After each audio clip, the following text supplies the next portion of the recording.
कर रहे हैं वो सिंपल चैप्टर है। और सबसे बड़ी बात इसमें ये है कि अगरचे इसको सिंपल ही कहा जाता है और इसको इस तरह नहीं पढ़ाया जाता कि जैसे ये बहुत इंपॉर्टेंट हो, लेकिन इसमें कुछ चीजें मैं आपको ऐसी बताऊंगा जो कि जानना बड़ी जरूरी है और उनको जाने बगैर ये चैप्टर समझ नहीं आ सकते। तो जैसे हम इकोसिस्टम को बिल्कुल ही लाइट ले लेते हैं, हमें नहीं पता होता इकोसिस्टम जो है वो क्या, उसमें क्या क्या चीजें जो है वो हमें पता होनी चाहिए। लेकिन जो है वो लेट्स स्टार्ट आवर टॉपिक। देखिए सबसे पहले तो इस चैप्टर नंबर 25 है आपके बुक का, और इसमें जो है वो इकोसिस्टम, ठीक है। ये जो इकोसिस्टम है इसके हवाले से सबसे पहले याद रखिएगा कि इकोसिस्टम क्या होता है। इकोसिस्टम कोई भी ऐसा जो है वो कलेक्शन है डिफरेंट फैक्टर्स का, जिसके लिए या किसी भी चीज को, किसी भी जगह को इकोसिस्टम होने के लिए कुछ इंग्रेडिएंट्स, कुछ रेसिपी और कुछ कैरेक्टर्स उस एरिया के होना जरूरी हैं, तब जाके वो जो है इकोसिस्टम बनता है। इकोसिस्टम का सबसे पहला जो क्राइटेरिया होना चाहिए वो ये है कि उस एरिया में जहां पर इकोसिस्टम बना है उस जगह पर कम्युनिटी होनी चाहिए, पॉपुलेशन नहीं। क्योंकि पॉपुलेशन का इकोसिस्टम कभी नहीं बनता। पॉपुलेशन का इकोसिस्टम क्यों नहीं बनता, इसके लिए मैं आपको जो है वो अगली जो शर्त बताऊंगा उसमें आपको जो है वो अंदाजा होगा कि पॉपुलेशन का इकोसिस्टम क्यों नहीं बन सकता। सबसे पहली बात तो ये है कि जो कम्युनिटी है वो आपको अच्छे तरीके से पता है कि ये कलेक्शन है डिफरेंट स्पीशीज की, ठीक है, डिफरेंट पॉपुलेशंस की या मल्टीपल पॉपुलेशंस आप इसको कह लीजिए कि एक जगह पर एक से ज्यादा जब पॉपुलेशंस रह रही हैं तो उसको आप कम्युनिटी कहते हैं। पहली बात ये कि इसका आपको अंदाजा है।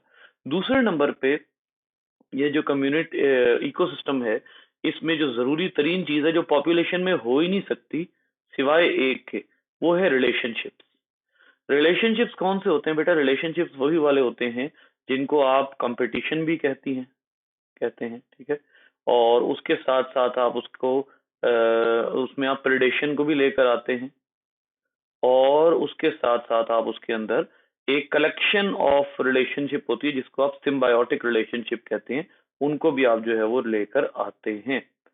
तो ये तीनों तरह के रिलेशनशिप, इसमें एक बात आपको बताता हूं कि कुछ ऐसे रिलेशन है जो जिसके लिए सेम स्पीशीज हो सकती है। सेम स्पीशीज से क्या मुराद है कि वो रिलेशन जो है वो उसमें एग्जिस्ट कर सकते हैं पॉपुलेशन में, ठीक है।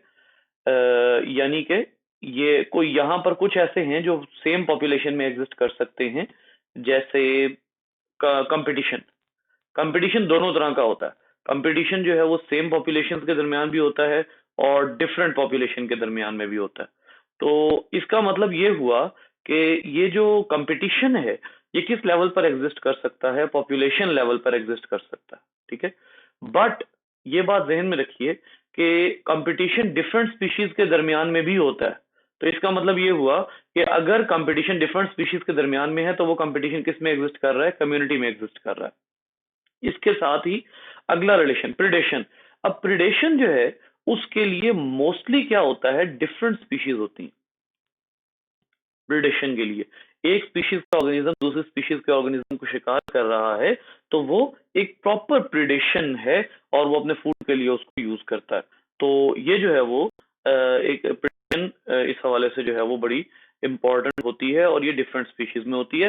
तीसरी चीज जो आ जाती है इंपॉर्टेंट वो है सिम्बायोटिक। और सिम्बायोटिक रिलेशनशिप कभी भी, ये जो आप अगर इसको एक लाइन ड्रॉ करें ना सिम्बायोटिक रिलेशनशिप की, यहां से सिम्बायोटिक रिलेशनशिप कभी भी सेम स्पीशीज में नहीं हो सकते, इम्पॉसिबल है। याद रखिए सेम स्पीशीज में वो जो तीन रिलेशन हैं, यानी जो सिम्बायोटिक रिलेशनशिप हैं जिन्हें आप आमतौर पर जानते हैं, तीन कौन कौन से हैं? तीन है। सबसे पहला पैरासाइटिज्म है, ये दूसरे नंबर पे आपके पास जो है वो पैरासाइटिज्म के बाद म्यूचुअलिज्म है, ठीक है। उसके बाद तीसरे नंबर पे आपके पास, वैसे इसमें और भी होते हैं लेकिन हम अभी फिलहाल अपनी आसानी के लिए तीन लिख लेते हैं, कमेंसलिज्म में। बेटा इन तीनों में से कोई एक भी पॉपुलेशन में एग्जिस्ट नहीं कर सकता, कम्युनिटी में एग्जिस्ट करता है। तो इसका मतलब ये हुआ कि इकोसिस्टम में अगर कम्युनिटी है तो या इकोसिस्टम बगैर उसके बन ही नहीं सकता, कम्युनिटी के बगैर। वजह क्या है? मैंने आपको अभी थोड़ी देर पहले जो सवाल क्रिएट किया वो ये था कि इकोसिस्टम पॉपुलेशन से क्यों नहीं हो सकता। बेटा इकोसिस्टम में रिलेशनशिप बड़े जरूरी है, बगैर रिलेशनशिप के इकोसिस्टम है ही नहीं, एग्जिस्ट ही नहीं कर सकता, कॉन्सेप्ट ही नहीं है। और अगर रिलेशनशिप है तो इसका मतलब ये है कि वहां पर कम्युनिटी मौजूद है, क्योंकि वो डिफरेंट स्पीशीज के दरमियान में होते हैं। यहाँ पर जो है वो एक तीसरी शर्त जो इकोसिस्टम के लिए जरूरी है वो क्या है, वो भी अब डिस्कस करते हैं। बेटा वो तीसरी शर्त है विद ऑर्गेनिज्म। एक तो रिलेशनशिप है, इसमें याद रखिएगा कि एक रिलेशनशिप है among different organism, among organisms, एक ये वाले रिलेशनशिप्स हैं, ठीक है। दूसरे वाले रिलेशनशिप्स कौन से हैं, विद ए बायोटिक एनवायरनमेंट, अपने एनवायरनमेंट से वो रिलेशनशिप करते हैं, ठीक है, ए बायोटिक एनवायरनमेंट। तो ये जो है वो रिलेशनशिप, इसको आप कहते हैं ये कंप्लीट पैकेज जो है, यानी community, relationship among organism and with their abiotic environment, इस पूरे सेटअप को आप क्या कहते हैं, इकोसिस्टम। और इसकी स्टडी को आप नाम देते हैं इकोलॉजी का। याद रखिए कि जो इकोसिस्टम एक ऐसा एनवायरनमेंट होता है which is home to its inhabitants. ये होम होता है, मतलब ये कि इसके अंदर रहने वाले उस एरिया को अपने होम के तौर पर यूज करते हैं, और उस जगह पर रहना, उस जगह पर शिकार करना, उस जगह पर सरवाइव करना, उस जगह पर रिप्रोड्यूस करना, वो उनका जो है उनके लिए मस्ट होता है, क्योंकि और कोई एरिया उनके लिए सूट नहीं कर रहा होता। इकोसिस्टम जो है वो ऐसा भी हो सकता है कि कोई छोटे से एरिया के बाद इकोसिस्टम चेंज हो जाए। जैसे आपको एग्जांपल देता हूँ कि आपके पास एक जो है वो बड़ा सा पहाड़ है, और ये जो पहाड़ है इसमें आपको आपको यूं लगता है जैसे ये जब जमीन के साथ टच हो रहा है और अपनी पीक पकड़ रहा है, तो जो इसकी टिप और जमीन है इसके दरमियान में ऑलमोस्ट आप कह लीजिए कि फॉर एग्जांपल 5000 फीट का फासला है, 5000 फीट, ठीक है, 5000 फुट है। अब ये जो 5000 फुट है, ये इसके दरमियान में एक खास हाइट के बाद चेंज होते रहेंगी स्पीशीज, ठीक है, या हालात चेंज होते रहेंगे। तो ऐसी सूरत में आप एक बात कह सकते हैं कि इकोसिस्टम जो है वो चेंज होता जा रहा है।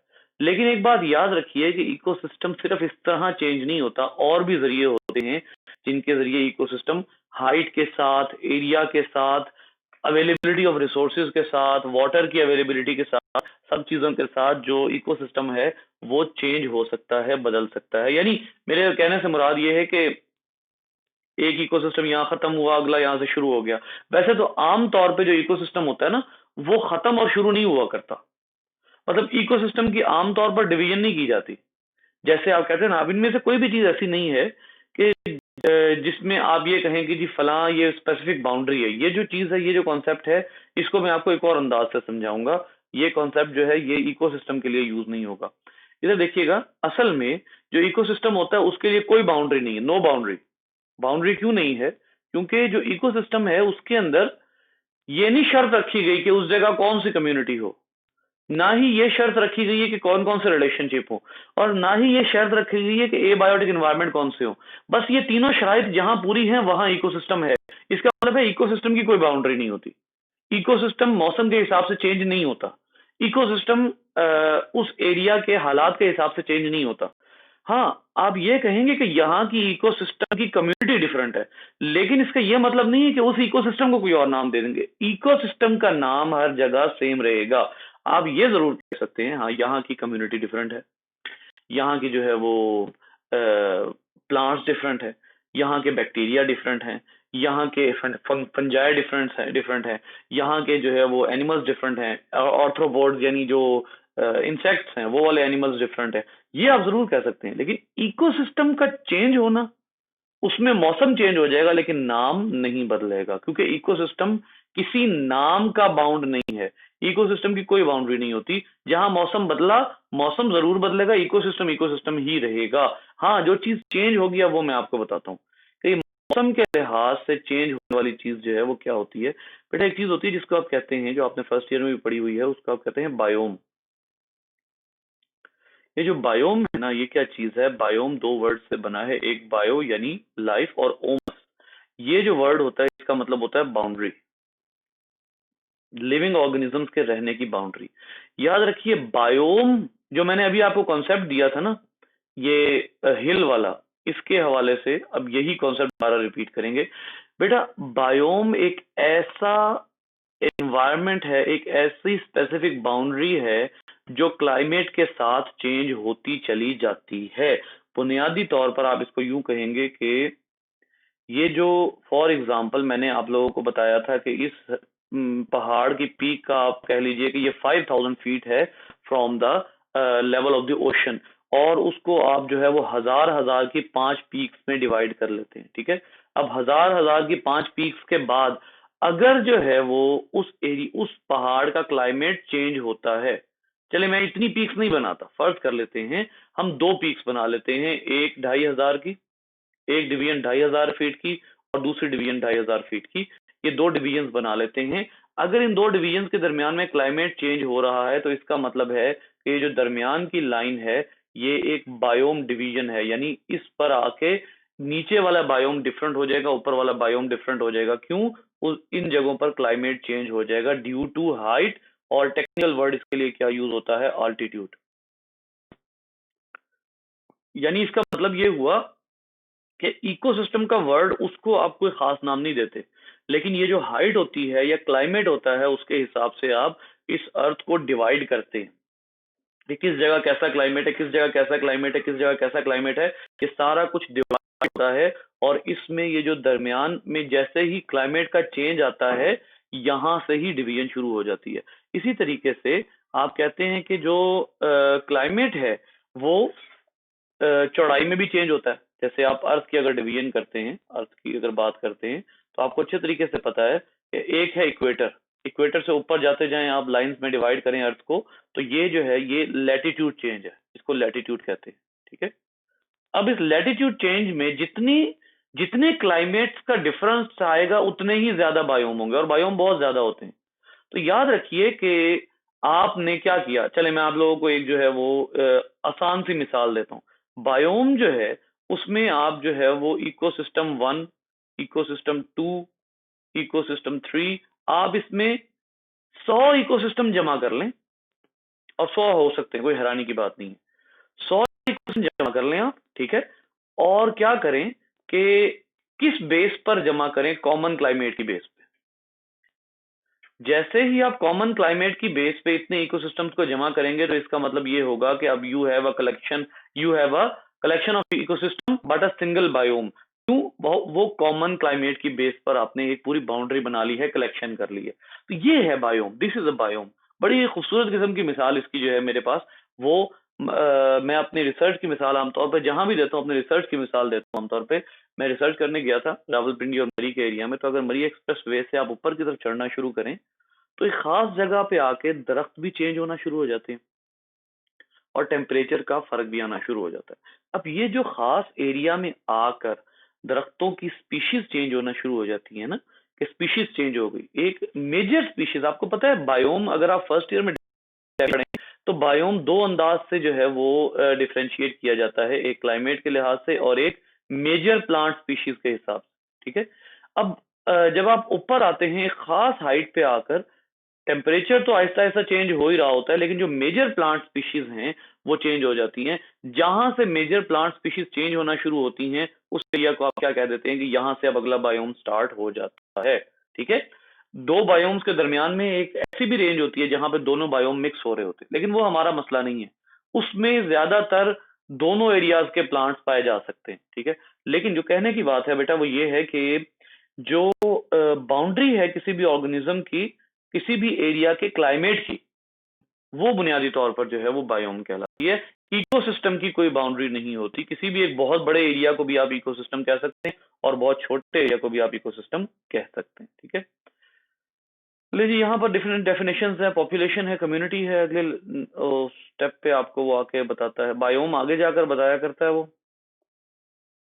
हाँ ये रहे, यहाँ पर उसने बताया हुआ है कि regions are called biomes that occupy broad geographical regions। अब ये देखिए, geographical regions की बुनियाद पर बायोम कभी भी सेपरेट नहीं हो सकता। यहाँ सेपरेशन सिर्फ और सिर्फ क्लाइमेट और प्लांट्स की बेस पर होती है। इस वजह से जो है वो हमें समझने में आसानी हो जाती है। तो ये जो ब्रॉड जियोग्राफिकल रीजन्स हैं, इसमें थाउजेंड्स ऑफ इकोसिस्टम भी आ सकते हैं। फॉर एग्जांपल मैं एक बड़ी कॉमन सी एग्जांपल देता हूं आपको। एक एग्जांपल है डेजर्ट की, दूसरी एग्जांपल है समंदर की। इन दोनों एरियाज में बहुत बहुत कई कई हजार मील के ऊपर क्लाइमेट सेम रहता है। अब जब क्लाइमेट सेम रहेगा तो बायोम भी सेम रहेगा। तो बहुत बहुत मीलों दूर के फासले पर बायोम कॉमन हो सकता है। ये जो है वो एक छोटा सा बायोम का इस तरह से तारुफ है। अच्छा, उसके बाद जो है वो एक आ जाती है टर्म बायोस्फीयर। अब बायोम और बायोस्फीयर में बहुत बड़ा फर्क है। बायोस्फीयर जो है वो, अब अगर आप जो है अर्थ की बात करें, अर्थ की स्फीयर्स की बात करें, स्फीयर्स ऑफ अर्थ, तो इसमें आप जो है वो कई तरह कई लेवल पे जो है वो अर्थ को स्टडी करते हैं। फॉर एग्जांपल, आप अर्थ को स्टडी करते हैं एटमॉस्फेयर के हिसाब से, ठीक है, एटमॉस्फेयर। फिर उसके बाद आप अर्थ को स्टडी करते हैं लिथोस्फीयर के हिसाब से, यानी उसकी जो जमीनी हिसाब से मट्टी और उतार चढ़ाव उसके ऊपर कैसे हैं, ठीक है। उसके बाद आप इसको स्टडी करते हैं एक और अंदाज से कि अर्थ के कितने एरिया पर क्या मौजूद है, लाइफ मौजूद है। जितने एरिया पर लाइफ मौजूद है वो किस लिहाज से, वो बोथ डायमेंशंस में, बल्कि बोथ डायमेंशंस नहीं, ऑल थ्री डायमेंशंस में, एक्स एक्सिस के अलोंग भी, और उसको आप देखते हैं वाई एक्सिस के अलोंग भी, और जेड एक्सिस के अलोंग भी। जितना हिस्सा है जिसपे लाइफ मौजूद है, लाइफ बेस्ड जो अर्थ का एरिया है, उसको आप कह देते हैं बायोस्फीयर। यानी लेंथ, हाइट और विड्थ, इसमें जहां जहां पर मौजूद है लाइफ, उसको आप बायोस्फीयर कहते हैं।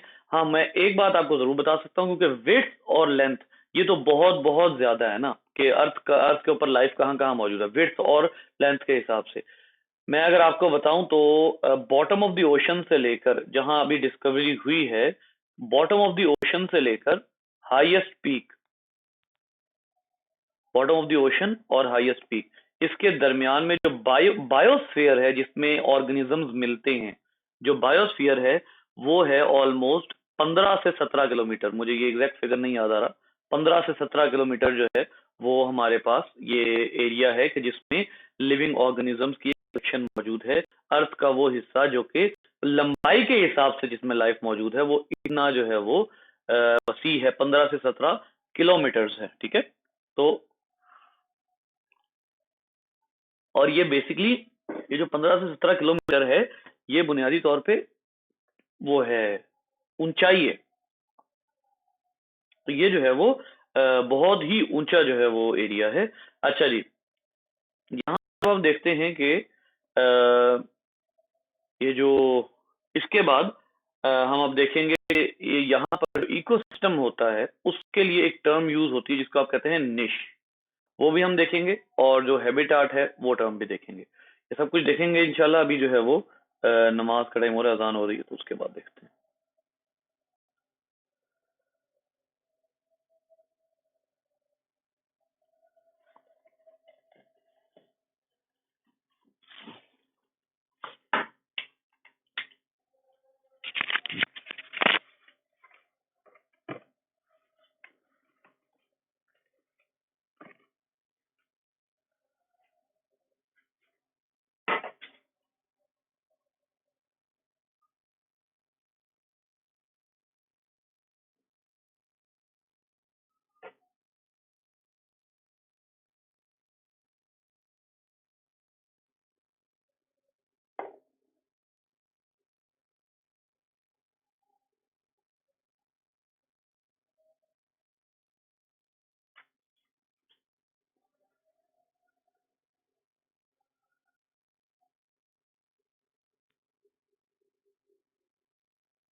जी, इसके बाद एक टर्म आती है जिसको आप कहते हैं हैबिटाट।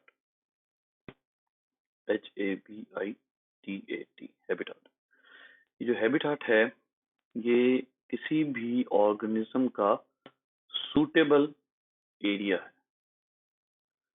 सूटेबल एरिया से मुराद क्या है? सूटेबल एरिया से मुराद ये होती है कि वो ऑर्गेनिज्म उस एरिया में जो है वो रेजिडेंस भी इख्तियार करता है और उस एरिया में वो हंटिंग भी करता है। उस एरिया में वो जो है वो अपनी सारी लाइफ उस तरह स्पेंड करता है और उसका जो है वो ये एक ठिकाना, असल में एक चीज होती है टेरिटरी। टेरिटरी जो है ना वो डिफरेंट होती है हैबिटाट से। है टेरिटरी का यहाँ जिक्र तो नहीं है, लेकिन जो टेरिटरी होती है वो हैबिटाट से डिफरेंट होती है। टेरिटरी का मतलब होता है किसी भी एक ऑर्गेनिज्म की लिविंग स्पेस। लिविंग स्पेस यानी कि वो ऑर्गेनिज्म उस एरिया में, स्पेसिफिक एरिया में रहेगा। वो एक ऐसी जगह है जहां पर वो किसी दूसरे की एंट्री बर्दाश्त नहीं करता, ठीक है। लेकिन टेरिटरी शिफ्ट हो सकती है। जैसे एक एरिया है, मैं एक मिसाल देता हूँ आपको कि ये आपके पास जो है वो एक एरिया है जिसको आप कहते हैं कि ये एक हैबिटाट एरिया, ठीक है। ये हैबिटाट है और ये जो हैबिटाट है इसके जो अंदर कई टेरिटरीज हैं ऐसे। अब टेरिटरीज जो हैं वो एक जगह से दूसरी जगह शिफ्ट हो सकती हैं according to availability of nutrients. जो शिफ्ट है वो होना, हैबिटाट शिफ्ट वो एक मुश्किल चीज है। जैसे मैं आपको एक मिसाल देता हूँ कि सम टाइम ऐसे होता है कि जैसे खास तौर पे लायंस भी ऐसे करते हैं, वो अपनी टेरिटरी से निकल के दूसरे की टेरिटरी फतह करते हैं बाकायदा, ठीक है। इसी तरह एक ये वाले ये टेरिटरी फतह करते हैं, ये वाले ये टेरिटरी फतह करते हैं, तो लायंस में बाकायदा ये बिहेवियर मौजूद होता है। तो ये जो बिहेवियर है इसमें इन सब का हैबिटाट चेंज नहीं हो रहा, बल्कि इनकी टेरिटरी चेंज हो रही है जहां पर ये रहते हैं।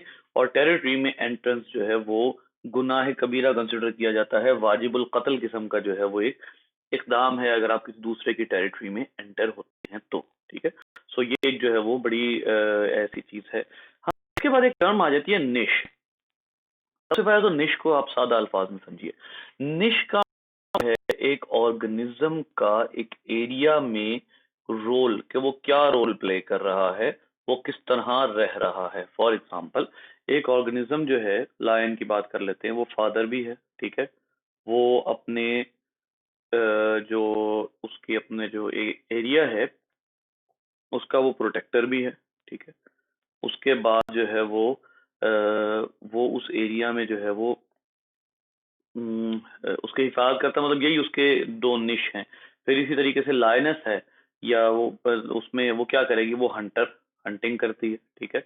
तो जो ऑर्गेनिज्म जिस तरह भी एक रोल प्ले कर रहा है उसको आप निश कहते हैं। बिल्कुल ऐसे ही निश में और वो अगर आप बात करें सिम्बायोटिक रिलेशनशिप की, ठीक है, तो जो पैरासाइट है, पैरासाइटिज्म में पैरासाइट है, तो पैरासाइट होना इटसेल्फ एक निश है, यानी वो ऑर्गेनिज्म एक पैरासाइट का रोल प्ले कर रहा है, ठीक है।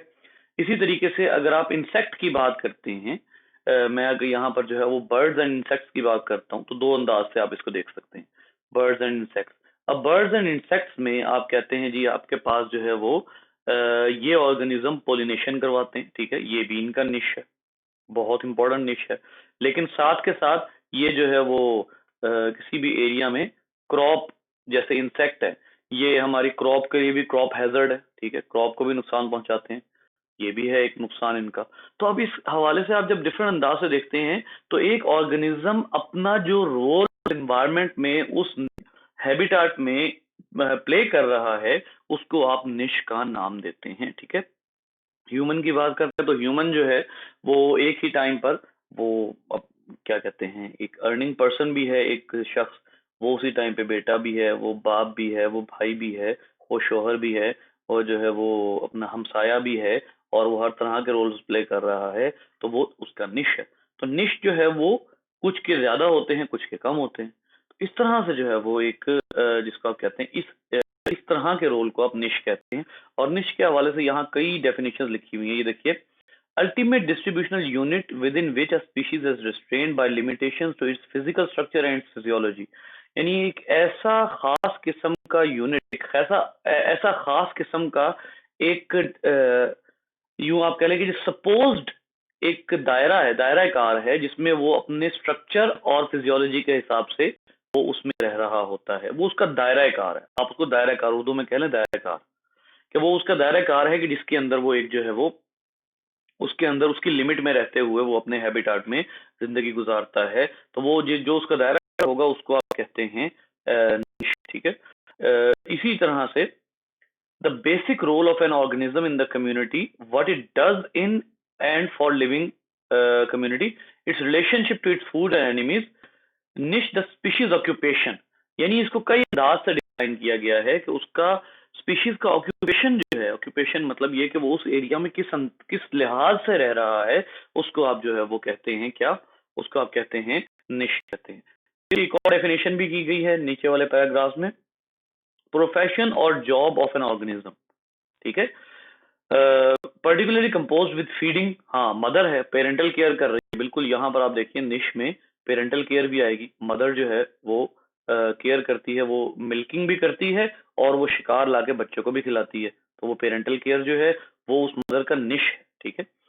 अच्छा, उसके बाद जो है including all aspects of instruction, interaction में हंटर आ जाता है, ठीक है। अब ये बर्ड्स जो हैं ये हमारे लिए पेस्ट भी हैं, लेकिन उसके साथ साथ ये हंटर भी हैं, हमें फायदा भी पहुंचाते हैं। आपको बहुत अच्छे तरीके से पता है कि हम बहुत से बर्ड्स यूज कर सकते हैं बहुत से इंसेक्ट्स को काबू करने के लिए। तो niche with habitat also specifies how the organism gets its supply of energy and materials, यानी कैसे वो अपना एनर्जी और मटेरियल हासिल कर सकता है। तो इसमें क्या चीज आ जाएगी, प्रेडेटरशिप आ जाएगी। देखिए, predators, prey and competitor as well as behaviour interaction are considered elements of its निश।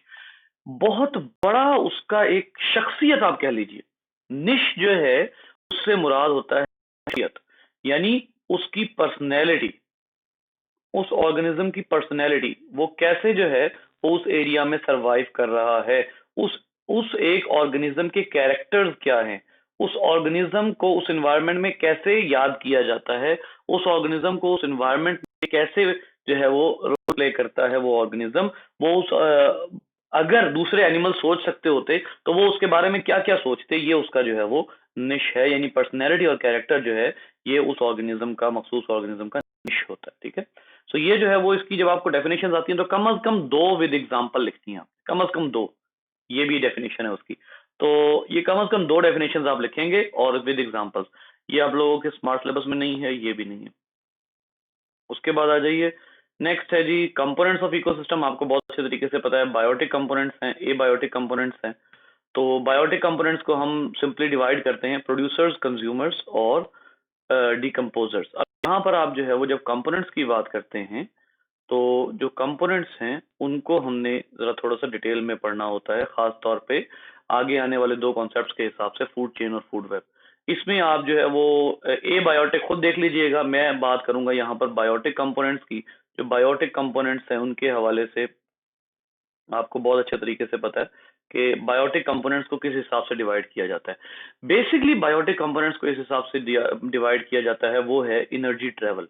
एनर्जी किस तरह से ट्रेवल करती है, एनर्जी ट्रेवल, या दूसरा एक और तरीका होता है आप उसको डिवाइड करते हैं ट्रॉफिक लेवल, ट्रॉफिक लेवल के हिसाब से, ठीक है। ट्रॉफिक लेवल क्या होता है, ट्रॉफिक का मतलब होता है बेटा न्यूट्रिशन, न्यूट्रिशन, ठीक है। न्यूट्रिशन यानी वो ऑर्गेनिज्म, बेसिकली न्यूट्रिशन से मुराद क्या है, ऑब्टेनिंग ऑफ न्यूट्रिएंट्स, के वो न्यूट्रिएंट्स की ऑब्टेनिंग कैसे करता है, इस हिसाब से आप बायोटिक कंपोनेंट्स को डिवाइड करते हैं। फॉर एग्जांपल, सबसे पहला जो आपका होता है जो फोटोसिंथेसिस करते हैं वो ऑटोट्रॉफ्स है ना, तो उनको आप क्या कहते हैं, प्रोड्यूसर्स कहते हैं। क्यों, वो अपना फूड खुद ले रहे हैं तो उनको आप प्रोड्यूसर्स कहते हैं, यानी ऑटोट्रॉफ, ठीक है। तो पहली डिवीजन आ गई ऑटोट्रॉफ। एक जो है वो आपका न्यूट्रिशन लेवल ये आ गया। दूसरा न्यूट्रिशन लेवल आता है हेट्रोट्रॉफ। अब उसमें एक लेवल आ गया कंज्यूमर्स, दूसरा लेवल आ गया डिकम्पोजर्स, ठीक है।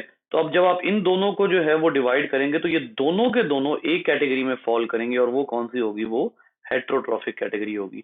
तो आप जब अपना जो बायोटिक कंपोनेंट्स है इनको आप डिवाइड करते हैं वेज ऑफ ऑब्टेनिंग न्यूट्रिएंट्स के हिसाब से, कि वो न्यूट्रिएंट्स, जैसे 5 किंगडम सिस्टम में भी आपने यही किया था कि आपने न्यूट्रिएंट्स ऑब्टेन करने के हिसाब से ऑर्गेनिजम्स को डिवाइड किया था। तो जब आप न्यूट्रिएंट्स ऑब्टेन करने के हिसाब से ऑर्गेनिज्म को डिवाइड करते हैं, then it is called as the biotic components, ठीक है, ट्रॉफिक लेवल।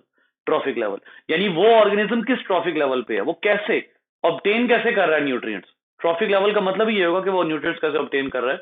तो ऑटोट्रॉफिक ये है, ये हेटरोट्रॉफिक है, ठीक है। तो इस तरह से आप जो है वो इनको डिवाइड करते हैं, और फिर इसी का एक इलेबोरेटेड मैनर होता है, यानी जो आपका ये बायोटिक कंपोनेंट्स है ना, इसी का एक इलेबोरेटेड मैनर होता है। किस तरह से रिप्रेजेंटेशन आप इसकी करते हैं, दो अंदाज से इसकी रिप्रेजेंटेशन करते हैं। एक आप इसकी रिप्रेजेंटेशन करते हैं फूड चेन से, और दूसरा आप इन्हीं ट्रॉफिक लेवल्स की रिप्रेजेंटेशन करते हैं फूड वेब से, कि वो किस किस कौन सा ऑर्गेनिज्म किस ट्रॉफिक लेवल पे है, ठीक है। वो फूड चेन का मतलब यही होता है, फूड चेन और फूड वेब का, कि कौन सा ऑर्गेनिज्म किस किस ट्रॉफिक लेवल पे है, उस ट्रॉफिक लेवल के हिसाब से उसको जो है वो फूड चेन में रखा जाता है, फूड वेब में रखा जाता है, ठीक है। तो ये जो है फिर हम जैसे, अब आपको यहां पर एग्जांपल देता हूं कि आप हेट्रोट्रॉफिक में कंज्यूमर्स को सब ट्रॉफिक लेवल पे डिवाइड करते हैं, कंज्यूमर्स को सब ट्रॉफिक लेवल पे। जैसे सबसे पहले आते हैं हर्बीवोर्स, ठीक है, ये एक सब ट्रॉफिक लेवल है। उसके बाद आते हैं प्राइमरी कार्निवोर्स, प्राइमरी कार्निवोर्स, ठीक है, ये आपने 10th में पढ़े हुए हैं। फिर सेकेंडरी कार्निवोर्स, फिर टर्शरी कार्निवोर्स, ये सब ट्रॉफिक लेवल हैं। आप देखिए ना, यहां पर जो बेसिक बात है वो ये है कि ट्रॉफिक लेवल का मतलब है फूड कैसे ले रहे हैं। वो तो दो ही होते हैं, या ऑर्गेनिज्म ऑटोट्रॉफ होते हैं या ऑर्गेनिज्म हेटरोट्रॉफ होते हैं, लेकिन हेटरोट्रॉफ्स को सब कैटेगरीज में डिवाइड किया जाता है। तो जब आप हेटरोट्रॉफ को इन सब कैटेगरीज में डिवाइड करते हैं, फिर आपको क्या बनाने पड़ते हैं, फूड चेन और फूड वेब बनाने पड़ते हैं, जब इनको आप सब ट्रॉफिक लेवल पे डिवाइड करते हैं तो, ठीक है। ये नहीं भूलना आप लोगों ने, ट्रॉफिक का क्या मतलब होता है। न्यूट्रिएंट लेवल जो है उसका मतलब ही ये है कि वो ऑटोट्रॉफ है या हेटरोट्रॉफ है, ठीक है। उसके बाद उन ट्रॉफिक लेवल पे कल इंशाल्लाह हम डिवाइड करेंगे, ठीक है। ओके।